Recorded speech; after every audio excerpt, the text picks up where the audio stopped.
धेरै पटक सोचेँ।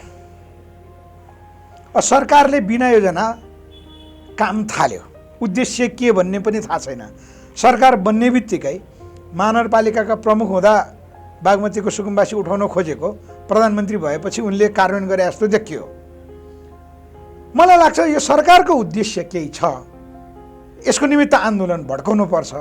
सरकार प्रायोजित आन्दोलन उठाउनको निमित्त कतै सुकुम्बासीलाई यस्तो स्थितिमा त पुर्याएन भन्ने कुरा कहाँ अहिले झन् पुष्टि हुँदै आयो भने सरकारको तर्फबाट कानुनले नचिन्ने, सरकारले नचिन्ने ओजस्वी थापालाई होल्डिङ सेन्टरमा, राधास्वामी होल्डिङ सेन्टरमा पठाउने हो। उनी को त? सरकारको चाहिँ कुनै क्याबिनेटको सल्लाहकार हो कि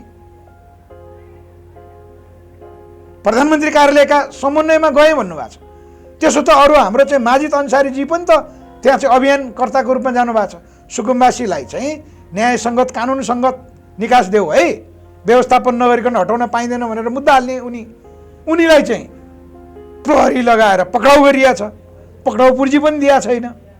त्यस कारण सरकारले सरकारी मान्छे नपठाएर गणेश नेपाली आत्मदाह प्रकरणमा त सिडिओ, काठमाडौँका सिडिओ जसरी सक्रिय हुनुभयो नि, अनि त्यो होल्डिङ सेन्टरमा सिडिओ गए भए हुन्थ्यो नि त, अथवा कोही राजनीतिक के अरे सरकारी मान्छे गए भए हुन्थ्यो भन्दा कतै यो घटनाले सुकुम्बासीको समस्या यसलाई देखाएर कतै सरकारले आफ्नो उद्देश्य अब राजनीतिक रूपमा समाधान नभएपछि कतै भदौ 24 जस्तै आन्दोलन उठाउने योजनाका साथ सरकारले सुकुम्बासीमाथि खेलवाड त गरिरहेको छैन, यो गिजोलिरहेको त छैन भन्ने घटनासँग चाहिँ मैले जोडेर हेरिरहेको छु।